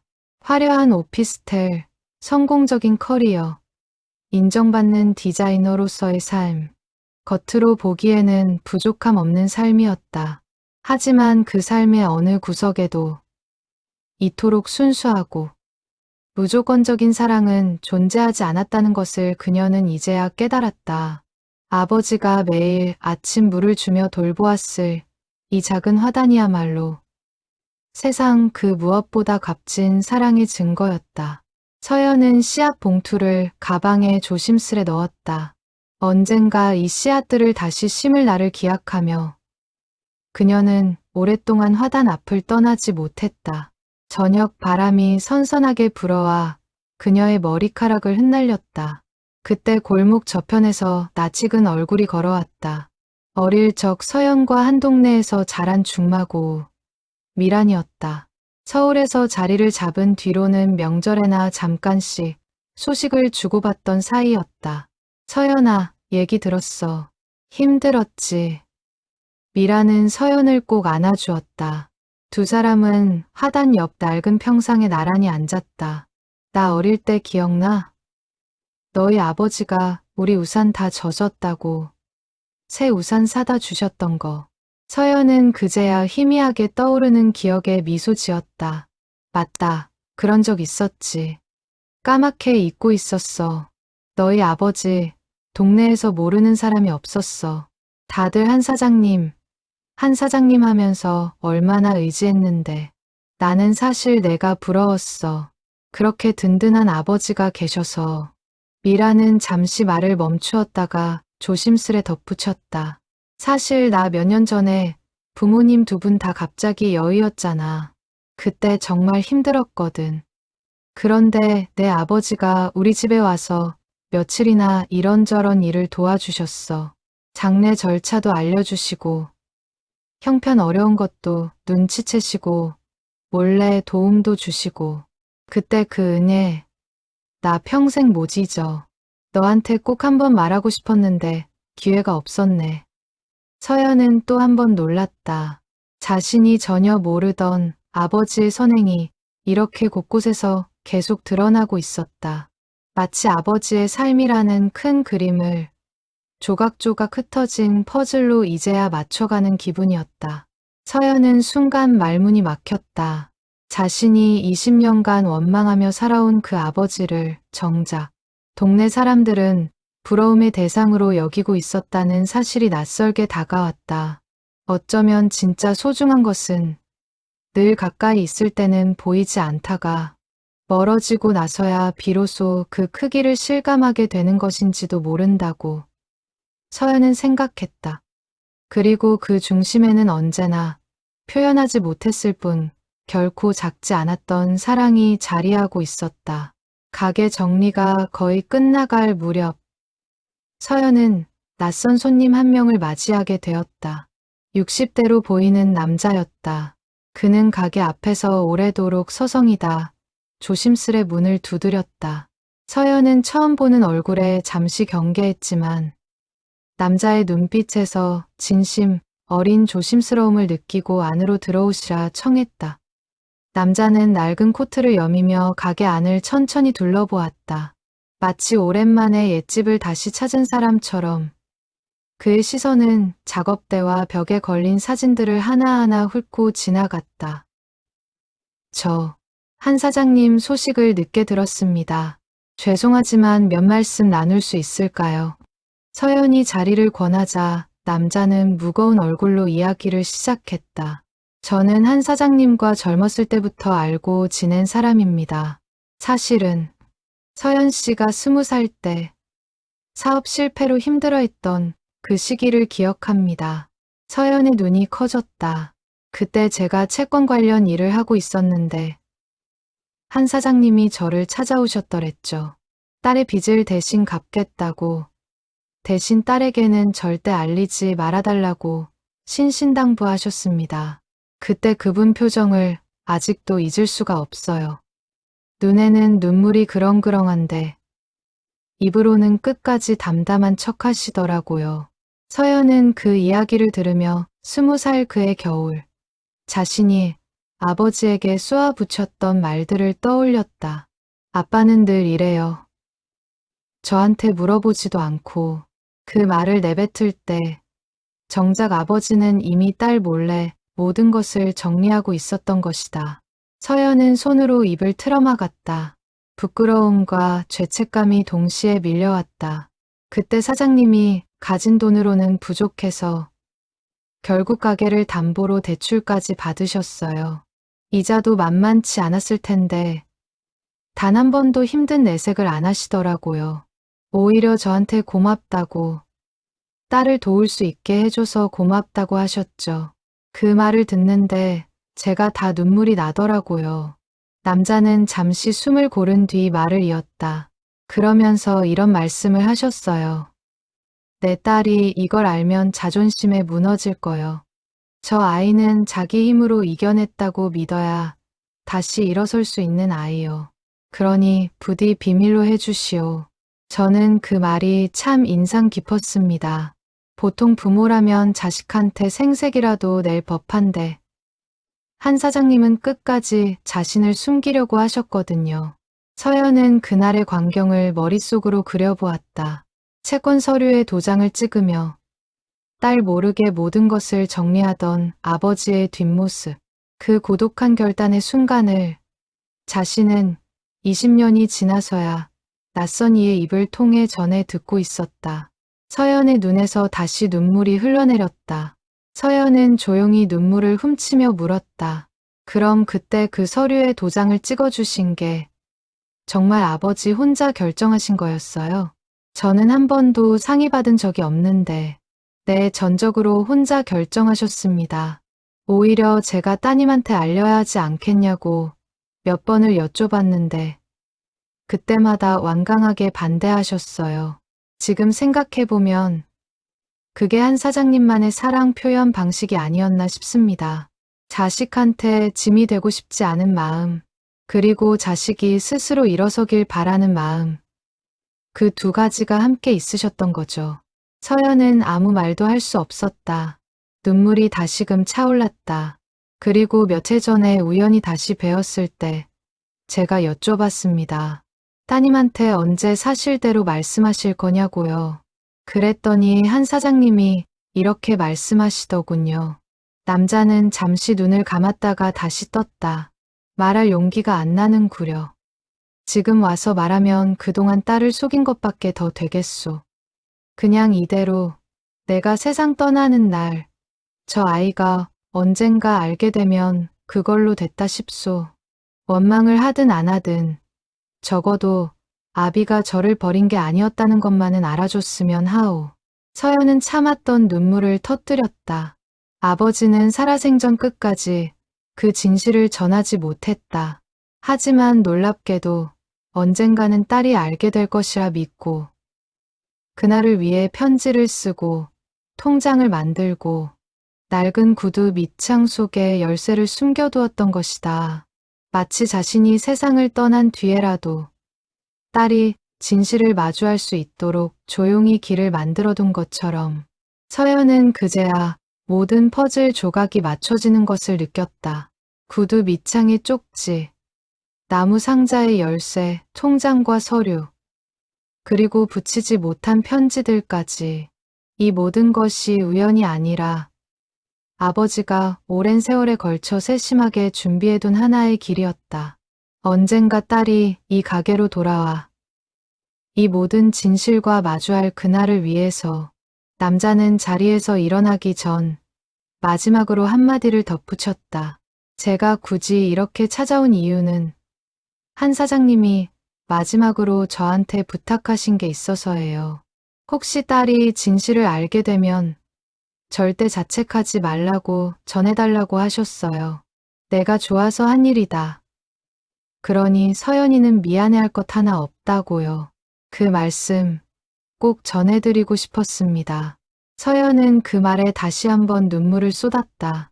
아버지는 마지막 순간까지도 딸이 죄책감에 힘들어할까 봐 걱정하고 있었던 것이다. 남자가 돌아간 뒤 서연은 가게 한가운데 우두커니 서 있었다. 그동안 가슴 한편에 자리했던 원망과 서운함이 이제는 걷잡을 수 없는 그리움과 죄책감으로 바뀌어 있었다. 그녀는 아버지가 앉았던 낡은 의자에 조용히 앉아보았다. 등받이의 감촉이 유난히 따뜻하게 느껴졌다. 마치 아버지가 아직 그 자리에 남아있는 것처럼. 창밖으로 저녁 노을이 붉게 물들고 있었다. 서연은 문득 깨달았다. 진짜 화해는 상대가 살아있을 때 이루어져야 하는 것인데 자신은 그 기회를 영영 놓쳐버렸다는 사실을. 그녀는 남자가 남기고 간 명함을 손에 쥔 채 오래도록 생각에 잠겼다. 만약 그때 20살 그 겨울밤에 조금만 더 용기를 내어 아버지에게 물었더라면 만약 몇 년 전 소문으로나마 아버지의 건강이 좋지 않다는 것을 들었을 때 먼저 전화를 걸었더라면 수많은 만약들이 서연의 머릿속을 스쳐 지나갔다. 하지만 이제 와서 그 어떤 만약도 되돌릴 수 없는 시간이었다. 서연은 자리에서 일어나 가게 안을 천천히 둘러보았다. 아버지가 평생 앉아있던 의자, 손때 묻은 연장들, 벽에 걸린 감사 편지들, 그리고 하단의 채송화까지. 이 모든 것이 아버지가 살아온 방식을 말없이 증언하고 있었다. 말로 표현하지 못했던 사랑을 행동과 흔적으로 남겨놓은 것이다. 문득 서연은 결심했다. 비록 아버지와 살아생전 화해할 기회는 놓쳤지만 아버지가 남긴 마음만큼은 헛되이 흘려보내지 않겠다고. 그날 밤 서연은 오랜만에 깊은 잠을 잤다. 꿈속에서 그녀는 어린 시절로 돌아가 있었다. 작은 손으로 아버지의 손을 잡고 골목길을 걷는 꿈이었다. 아버지는 꿈속에서도 여전히 말이 없었지만 대신 서연의 손을 꼭 쥐고 있었다. 그 온기가 어찌나 생생했던지 서연은 잠에서 깨어난 뒤에도 한동안 손끝에 감각이 남아있는 것만 같았다. 아침 햇살이 창으로 스며들 무렵 서연은 자리에서 일어나 가게 정리를 마저 시작했다. 이제 그녀의 손길에는 더 이상 슬픔이나 원망이 아닌 다른 종류의 결심이 담겨 있었다. 아버지가 평생 지켜온 이 공간을 이대로 사라지게 두지 않겠다는 결심이었다. 그것이 자신이 할 수 있는 유일한 그리고 가장 진심 어린 뒤늦은 화해의 방식이라고 생각했다. 하지만 동시에 늦었지만 이제라도 아버지의 진심을 온전히 이해하게 되었다는 것에 작은 위안을 느꼈다. 며칠 뒤 서연은 아버지의 유고를 모신 납골당을 찾았다. 손에는 낡은 편지 뭉치와 어릴 적 신었던 첫 구두, 그리고 새로 산 채송화 화분 하나를 들고 있었다. 납골당에 도착하기 전 서연은 근처 꽃집에 들러 아버지가 좋아하시던 국화 대신 채송화 화분을 특별히 주문했다. 꽃집 주인이 의아해하며 국화가 낫지 않겠냐고 물었지만 서연은 웃으며 고개를 저었다. 저희 아버지는 채송화를 더 좋아하셨어요. 그렇게 말하는 순간 그녀는 처음으로 아버지에 대해 자랑스럽게 이야기하고 있는 자신을 발견했다. 납골당으로 향하는 버스 안에서 서연은 창밖으로 스쳐 지나가는 풍경을 바라보며 그동안 정리한 마음을 되짚어 보았다. 이제는 더 이상 아버지를 원망하는 마음이 남아있지 않았다.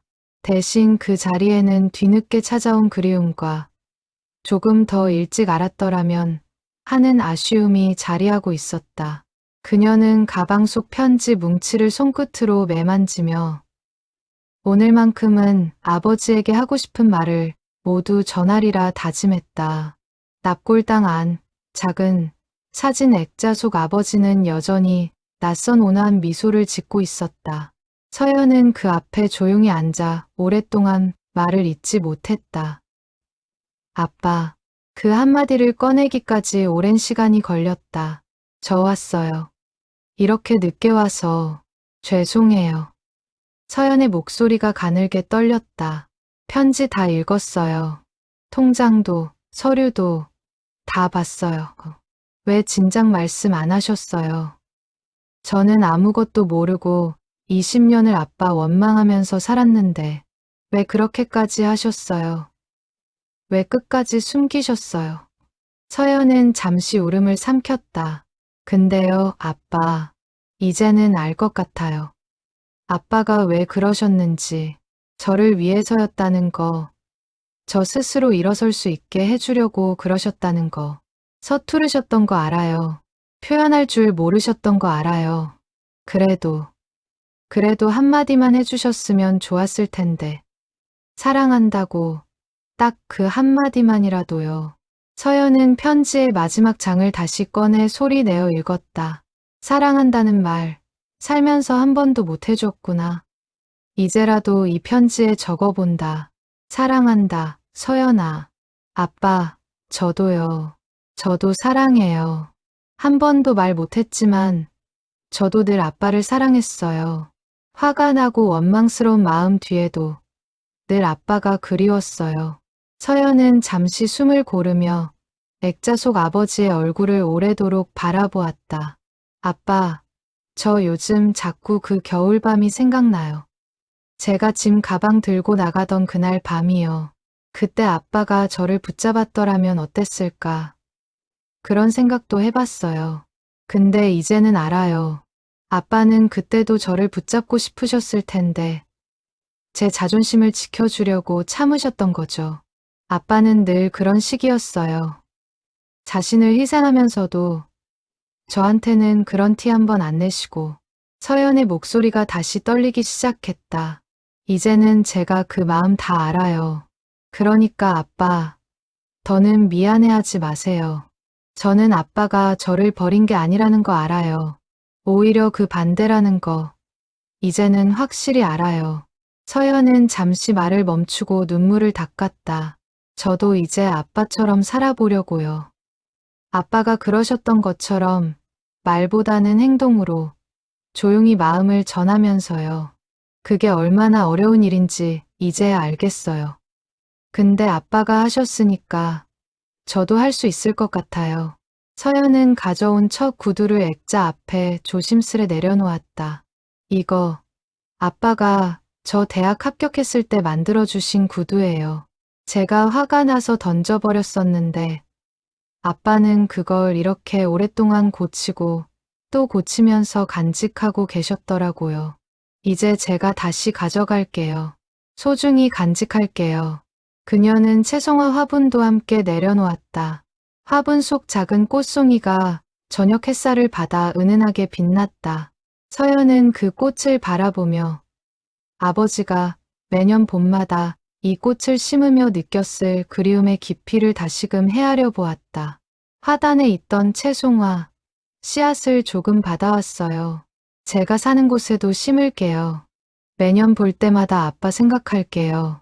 한참을 그렇게 앉아있던 서연은 문득 마음이 한결 가벼워지는 것을 느꼈다. 원망도 죄책감도 완전히 사라진 것은 아니었지만 그 감정들 사이로 조금씩 다른 감정이 스며들고 있었다. 이해, 그리고 뒤늦은 사랑. 납골당 창밖으로 저녁 햇살이 부드럽게 스며들었다. 서연은 액자 속 아버지의 미소를 다시 한번 바라보았다.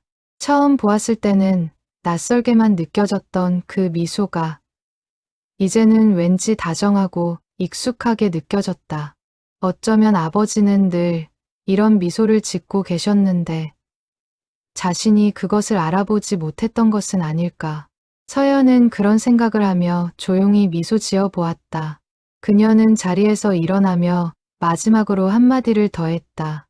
아빠, 저 이제 여기 자주 올게요. 그리고 은성 양화점 완전히 없애지는 않으려고요. 어떻게 할지는 아직 잘 모르겠지만 아빠가 평생 지켜온 곳이니까 저도 뭔가 방법을 찾아볼게요. 편히 쉬세요, 아빠. 그리고 고마웠어요. 정말. 납골당을 나서는 서연의 발걸음은 처음 왔을 때보다 훨씬 가벼웠다. 여전히 슬픔은 가슴 한편에 자리하고 있었지만 그 슬픔 위로 이제는 따뜻한 그리움이 함께 자리하고 있었다. 돌아오는 길, 서연은 은성동 골목을 천천히 걸었다. 어릴 적 뛰어놀던 골목길, 학교 가는 길에 늘 들르던 작은 문구점, 아버지와 함께 걷던 익숙한 풍경들이 새삼스레 눈에 들어왔다. 그녀는 문득 걸음을 멈추고 하늘을 올려다보았다. 구름 사이로 저녁 햇살이 부드럽게 내리쬐고 있었다. 서연의 휴대전화가 울렸다. 서울 사무실에서 걸려온 전화였다. 휴가가 끝나가니 복귀 일정을 확인하려는 연락이었다. 서연은 전화를 받으며 잠시 망설였다. 그리고 이내 마음을 정한 듯 담담한 목소리로 말했다. 저 드릴 말씀이 있어요. 사직서를 내려고 합니다. 전화 너머 놀란 목소리가 들려왔지만 서연의 마음은 오히려 평온했다. 그녀는 이미 결심을 굳힌 상태였다. 도시에서의 화려한 커리어보다 아버지가 평생을 바쳐온 이 작은 가게와 이 동네 사람들의 삶이 이제는 훨씬 더 소중하게 느껴졌다. 전화를 끊은 서연은 은성 양화점 간판을 올려다보며 조용히 미소 지었다. 새로운 시작이 그녀를 기다리고 있었다. 집으로 돌아가는 길, 서연은 오랜만에 어린 시절 다니던 초등학교 앞을 지나쳤다. 하교하는 아이들이 제잘거리며 골목을 뛰어다니고 있었다. 그 모습을 바라보던 서연의 눈에 문득 낡은 벤치 하나가 들어왔다. 아버지가 종종 그녀를 기다리던 자리였다. 비가 오나 눈이 오나 아버지는 늘 그 벤치에 앉아 딸의 하굣길을 지켜보곤 했다. 서연은 벤치에 잠시 걸터 앉아 보았다. 나무 벤치는 낡았지만 여전히 튼튼했다. 마치 아버지의 사랑처럼.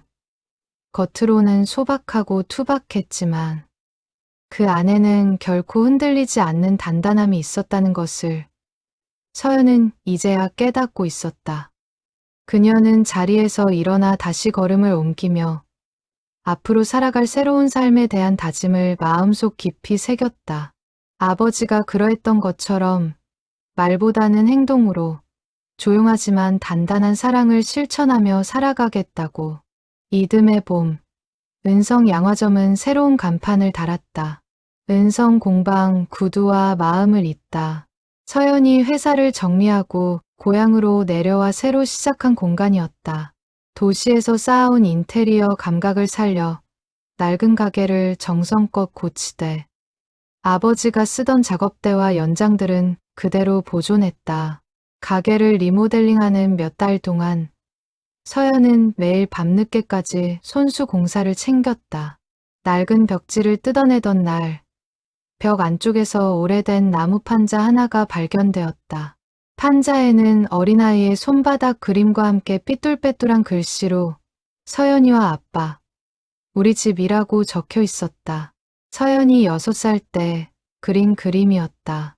아버지는 그 낡은 판자를 벽 속에 소중히 감춰둔 채 30년 가까이 그 위에 새 벽지를 덧발라가며 가게를 지켜온 것이었다. 서연은 그 판자를 액자에 넣어 가게 입구 가장 잘 보이는 곳에 걸어두었다. 공사가 진행되는 동안 정옥을 비롯한 동네 사람들이 수시로 들러 도움을 주었다. 누구는 페인트칠을 거들었고 누구는 새참을 챙겨왔다. 서연은 그 모습을 보며 아버지가 평생 뿌려온 정이 이렇게 돌아오는 것이구나 하고 느꼈다. 마을 사람들에게 아버지는 단순한 이웃이 아니라 삶의 일부였던 것이다. 서연은 그 따뜻한 온기 속에서 자신도 이제 이 마을의 일원으로 서서히 스며들고 있음을 느꼈다. 가게 개업식 날, 서연은 작은 현판식을 열었다. 동네 사람들이 하나둘 모여들었고 국수집 여자와 아동센터 직원, 그리고 지팡이를 짚은 노인까지 모두 찾아와 축하를 건넸다. 서연은 사람들 앞에서 짧게 인사말을 전했다. 저희 아버지가 평생 이 자리를 지키셨습니다. 저는 그 마음을 이어받아 이제부터 이 공방을 지켜나가려고 합니다. 부족하지만 잘 부탁드립니다. 박수 소리가 골목 가득 울려 퍼졌다. 서연은 그 박수 소리 속에서 비로소 아버지의 딸로서 완전히 자리매김하는 순간을 느꼈다. 가게 한쪽에는 작은 전시 공간을 마련해 아버지가 평생 만들고 고쳐온 구두들의 사진과 사연을 담은 액자들을 걸어두었다. 그리고 가게 앞 작은 화단에는 여전히 채송화가 만발해 있었다. 서연이 매년 봄마다 정성껏 씨앗을 심은 결과였다. 동네 사람들은 이제 서연을 한 사장님 딸이 아니라 그저 서연 사장님이라 불렀다. 하지만 그녀는 종종 손님들에게 아버지의 이야기를 들려주곤 했다. 무뚝뚝했지만 누구보다 따뜻했던 사람, 말보다 행동으로 사랑을 전했던 사람에 대한 이야기였다. 어느 날 서연은 예전에 만났던 채권 관련 남자와 다시 연락이 닿았다. 그는 은성 공방이 새로 문을 열었다는 소식을 듣고 축하 인사를 전하러 들렀다. 한 사장님이 살아 계셨다면 지금 이 모습을 보고 정말 좋아하셨을 겁니다. 서연은 웃으며 고개를 끄덕였다. 저도 그렇게 생각해요. 그리고 이제는 아버지가 어디선가 지켜보고 계실 거라고 믿어요. 남자는 가게 안을 둘러보며 흐뭇한 표정을 지었다. 연장들도 그대로 두셨네요. 정말 잘하셨어요. 이런 게 진짜 유산이죠. 돈이나 재산이 아니라 이런 마음과 손길이요. 서연은 그 말에 깊이 공감했다. 아버지가 남긴 것은 통장 속 숫자가 아니라 평생을 통해 보여준 삶의 방식이었다. 정직하게, 성실하게, 그리고 누구보다 다정하게 살아가는 법. 그것이야말로 그녀가 물려받은 가장 값진 유산이었다. 어느 늦은 오후, 서연은 작업대에 앉아 낡은 구두 한 켤레를 손질하고 있었다. 손님이 맡긴 오래된 구두였다. 굽을 갈고 가죽에 기름을 먹이는 손길이 제법 능숙해져 있었다. 아버지에게 정식으로 배운 적은 없었지만 어릴 적부터 어깨너머로 보아온 손기술이 자연스럽게 몸에 배어 있었다. 문득 서연은 작업대 서랍 속 아직 열지 않은 상자 하나를 떠올렸다. 아버지가 남긴 마지막 통장이었다. 잔액은 크지 않았지만 서연은 그 돈을 손대지 않고 그대로 두었다. 대신 그녀는 매달 자신의 수입 일부를 더해 아버지가 그래왔던 것처럼 형편이 어려운 이웃들에게 조용히 신발을 고쳐주고 있었다. 아버지의 방식 그대로 생색내지 않고 이름도 밝히지 않은 채로. 정욱이 가게에 들러 그 모습을 지켜보며 흐뭇하게 웃었다. 너 이제 완전히 내 아버지 닮았다. 서연도 웃으며 대답했다. 닮았으면 좋겠어요. 정말로요. 저녁이 되자 서연은 가게 문을 닫고 화단 앞에 앉았다. 채송화가 붉고 노랗게 피어 저녁 햇살을 받으며 반짝이고 있었다. 그녀는 하늘을 올려다보며 조용히 속삭였다. 아빠, 저 여기서 잘 지내고 있어요. 아빠가 살아온 방식대로. 저도 그렇게 살아보려고요. 늦었지만 이제라도 아빠를 이해하게 돼서 다행이에요. 그리고 아빠가 그렇게 못다 하신 말, 저는 이제 아끼지 않고 할게요. 사랑해요, 아빠. 정말 많이요. 바람이 살랑이며 채송화 꽃잎을 흔들었다.